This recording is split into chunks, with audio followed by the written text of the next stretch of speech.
और ये सामने किलोमीटर भर लंबा सा जुलूस है, ये बता रहा है कि तारीख बदलने जा रही है। मैं आप सबसे एक बार फिर से गुजारिश कर रहा हूं साहब, ये जो दिल्ली में बैठे हुए लोग हैं जिन्होंने सोच रखा है कि वो जो चाहेंगे रात के 8 बजे टीवी स्क्रीन काली होगी और एक चेहरा नमूदार होकर के कहेगा कि भाइयों बहनों आज से 500 और 1000 की नोट नकदी है, रखती है, कागज का टुकड़ा है, उनको भी जवाब देना है।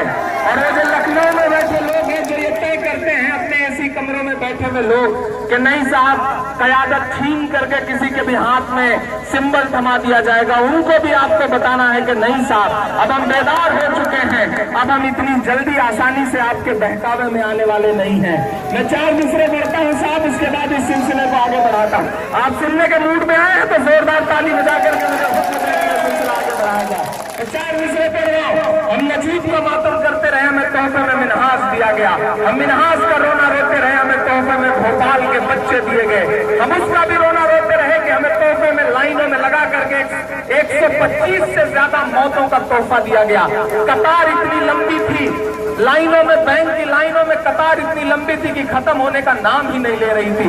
रात के 8 बजे एक आदमी ने अपने घर का दरवाजा खटखटाया। जब दरवाजा खटखटाया तो अंदर से एक औरत ने झांक के कहा कि कौन है? बच्चा पास में खड़ा था, तो बच्चे ने कहा कि मम्मी मम्मी कोई दाढ़ी वाले बाबा आए हैं। तो माँ ने कहा कि बेटा गौर से देखो तुम्हारे पिताजी होंगे, नोट बदलवाने गए थे, 6 दिन बाद लौट के आए हैं। ये हालत करके रखी है साहब। लाइन है कि खत्म होने का नाम नहीं ले रही। लाइन लगी थी, एक आदमी गांव में लाइन लगा था, पड़ोस से गुजर रहे एक आदमी ने उससे कहा बैंक तो शहर में है, तुम गांव में लाइन में क्या कर रहे हो? तो उस आदमी ने कहा कि मैं बैंक शहर में ही है, मैं भी लाइन में ही हूँ, लाइन इतनी लंबी हो गई है कि शहर से गांव तक आ गई है, मैं गांव में पहुंच करके लाइन में लगा हूँ साहब। ऐसे लोगों को भी जवाब देना है। मैं 4 दूसरे पढ़ता हूँ, आप दिल्ली तक पहुंचिएगा कि और कितना हमें बर्बाद करोगे साहिब, और कितना हमें बर्बाद करोगे साहिब, क्या सितम और नया ईजाद करोगे साहिब, खुद के औलाद नहीं है तो बताओ इतना, कितनी माँ को बे औलाद करोगे साहिब, करोगे साहिब। कितनी सस्ती जुबान बोलते हैं। कल लोकसभा में खड़े होकर, राज्यसभा में जवाब देते हुए खड़े होकर के वो पूर्व प्रधानमंत्री पर ऐसी ऐसी टिप्पणी करते हैं कि लगता ही नहीं कि वो प्रधानमंत्री बोल रहा है। इतनी सस्ती जुबान बोलते हैं, काला धन तलाश रहे हैं। लखनऊ में बैठे वाले लोग भी जो विकास का, डेवलपमेंट का नारा दे रहे हैं साहब, उस नारे में शायद हमारी कयादत कहीं नजर नहीं आती उन्हें। मैं 4 मिसरे और पढ़ता हूँ कि कौन कहता है कि दिल में वतन नहीं रखते, तुम्हारी तरह से नफरत का मन नहीं रखते, तुम्हारी तरह से नफरत का मन नहीं रखते, नोटबंदी से डराना हमें हम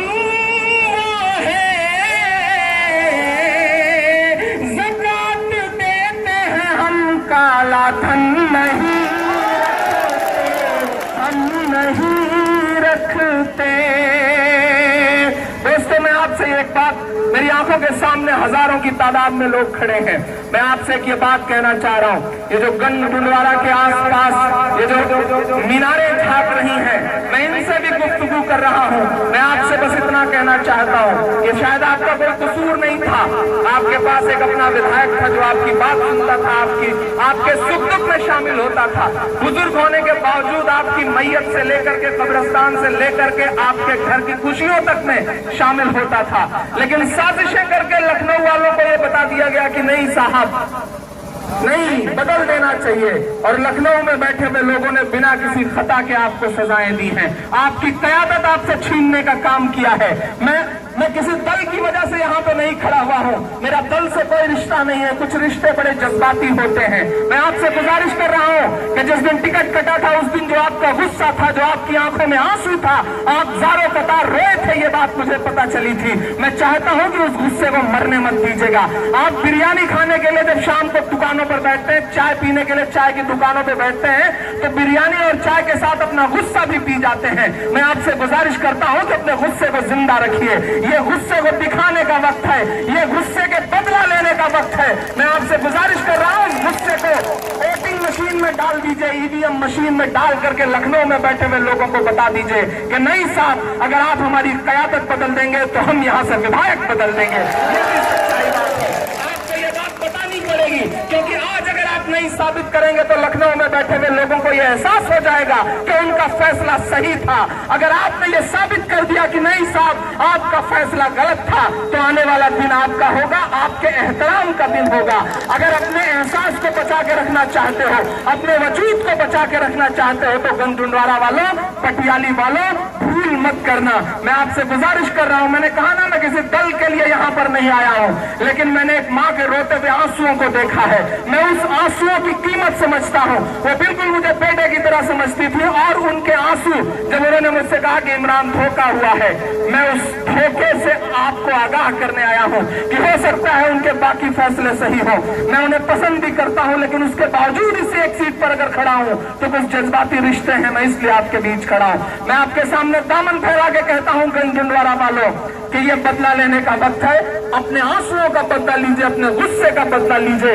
आप जिस चीज के लिए ज़ारों कतार रोए हैं उसके लिए बदला लीजिए। कुछ लोग आपको खरीदना चाहते हैं तो उनसे कह दीजिएगा कि रब ने बख्शा है जो ईमान नहीं बिकता है, यानी अल्लाह का फरमान नहीं बिकता है। रब ने बख्शा है जो फरमान नहीं बिकता है, यानी अल्लाह का फरमान नहीं बिकता है। वो जो ऑटो के खरीदार यहाँ आते हैं उनसे कहना कि मुसलमान नहीं बिकता है, उनसे कहना कि मुसलमान नहीं बिकता है। मैं आपसे गुजारिश करता हूँ कि कतरा कतरा सारी अकड़ निचोड़ेंगे, कतरा कतरा सारी अकड़ निचोड़ेंगे।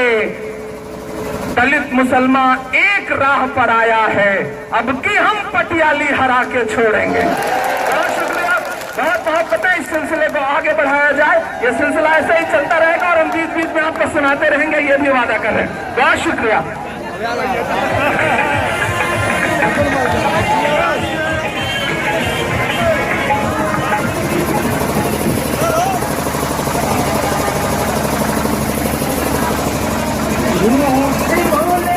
भाजपा वाले इनसे बच के तुम रहियो। हेलो, मैं बहुजन शासन लाऊंगी तुम देखते रहियो। हेलो, मैं बहुजन शासन लाऊंगी तुम देखते रहियो। हाँ, झूठ बोले कांग्रेस वाले इनसे बच के तुम रहियो। मैं बहुजन